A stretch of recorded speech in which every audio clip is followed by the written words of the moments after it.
या देवी सर्वभूतेषु शक्तिरूपेण संस्था नमस्तस्यै नमो नमः। जय माता दी। प्यारे दोस्तों, आज हम एक बहुत ही सुंदर कथा, नवरात्र की भक्तिमय कथा लेकर आप सभी के समस्त उपस्थित हैं। दोस्तों, अगर आप चैनल पर हैं तो चैनल को सब्सक्राइब जरूर कर लें।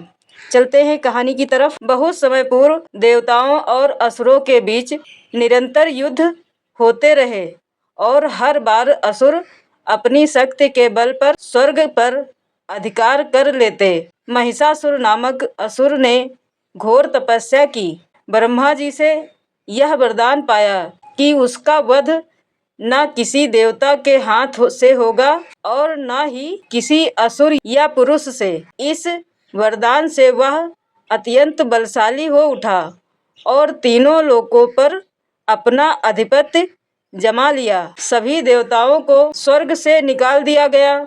ऋषियों की तपस्या भंग की गई और पृथ्वी पर पाप और अत्याचार का बोलबाला हो गया। देवता सभी दिशाओं में भटकते हुए भगवान विष्णु और भगवान शिव के पास पहुँचे। उनके नेत्रों से तेज प्रकट हुआ और उस तेज से एक दिव्य स्त्री की आकृति बनी।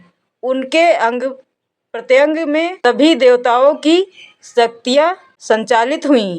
भगवान भोलेनाथ ने त्रिशूल दिया, विष्णु ने चक्र, वरुण ने शंख, अग्नि ने शक्ति, वायु ने धनुष बाण, यम ने गदा, इंद्र ने वज्र, विश्वकर्मा ने विभिन्न अस्त्र शस्त्र और हिमालय ने सिंह भेंट किया।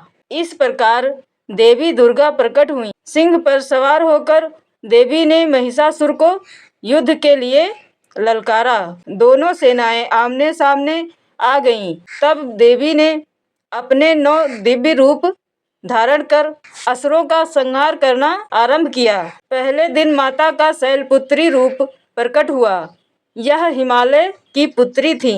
महिषासुर की सेना जब गर्जना करते हुए युद्ध भूमि में आई, तब शैलपुत्री ने अपने त्रिशूल से दैत्यों का वध करना आरंभ किया। देवी के वार से दैत्य धरती पर गिरते चले गए।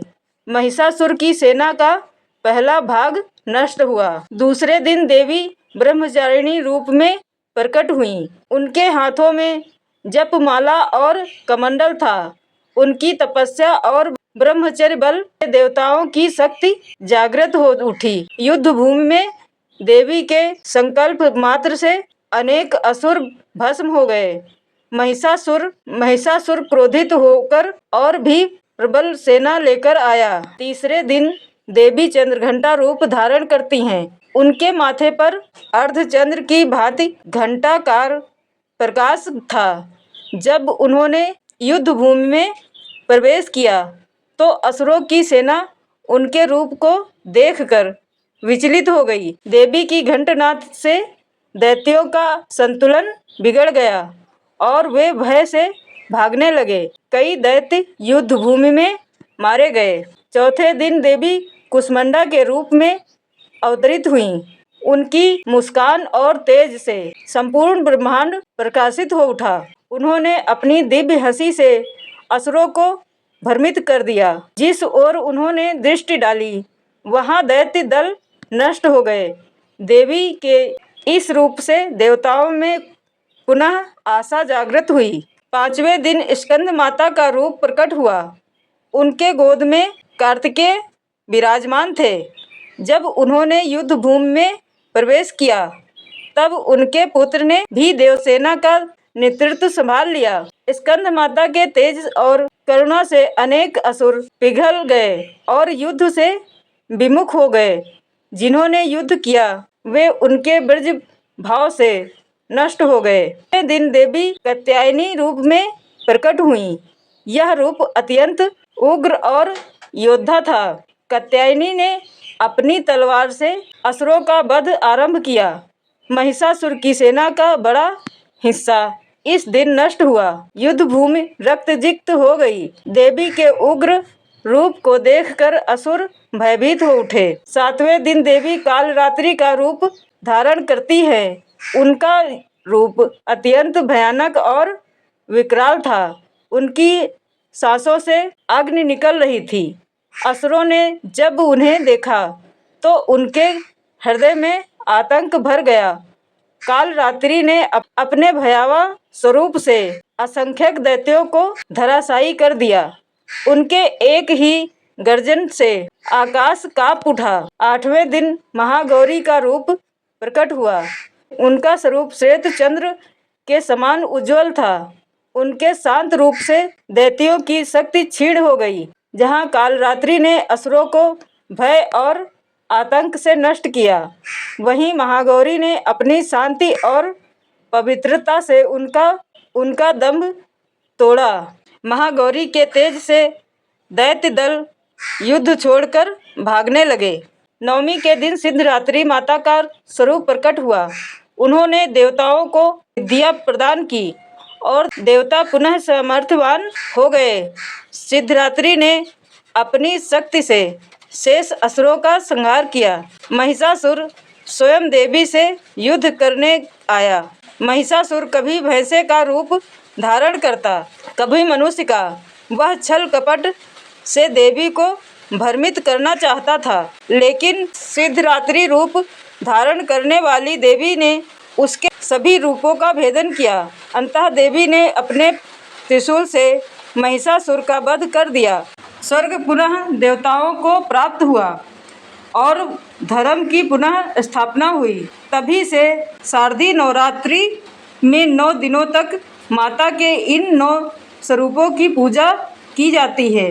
देवताओं ने माता का जयकारा किया, पुष्प वर्षा की। तभी से यह शारदीय नवरात्रि मनाई जाने लगी। पूजा विधि: प्रातः स्नान कर पवित्र वस्त्र धारण करें और पूजा स्थल को शुद्ध करें। चौकी पर लाल वस्त्र बिछाकर देवी की प्रतिमा या चित्र स्थापित करें। कलश स्थापना करें जिसमें जल या गंगा जल, आम पात्र, सुपारी और नारियल रखें। धूप, दीप, अक्षत, सिंदूर और फूल अर्पित करें। प्रतिदिन दुर्गा सप्तशती या दुर्गा चालीसा का पाठ करें। 9 दिनों तक अखंड ज्योति जलाएं। 10वीं या 9वीं को कन्या पूजन करें और उन्हें भोजन कराएं। हवन और पूर्ण आहुति देकर व्रत का समापन करें। इस नवरात्रि व्रत का यही महत्व है। शारदीय नवरात्रि का व्रत करने से साधक को मनोबल, साहस और शक्ति प्राप्त होती है। पाप नष्ट होते हैं और घर में समृद्धि आती है। भक्त के जीवन में भय, शोक और कलेश समाप्त होते हैं। माँ दुर्गा की कृपा से व्यक्ति को धर्म, अर्थ, काम और मोक्ष की प्राप्ति होती है। यह व्रत साधक के जीवन में सकारात्मक ऊर्जा और शांति का संचार करता है और कठिनाइयों से मुक्ति दिलाता है। तो मेरे साथ सभी लोग जोर से जयकारा लगाएं, जय माता दी। दोस्तों, यह कथा अगर आपको पसंद आई हो तो कमेंट में जय माता दी ज़रूर लिखें और हम मिलेंगे एक और ऐसी ही नई कहानी के साथ। तब तक के लिए नमस्कार, धन्यवाद। हंसते रहें, मुस्कुराते रहें और ज़िंदगी में हमेशा खुश रहें। माता जी का आशीर्वाद आप सभी को मिलता रहे। धन्यवाद।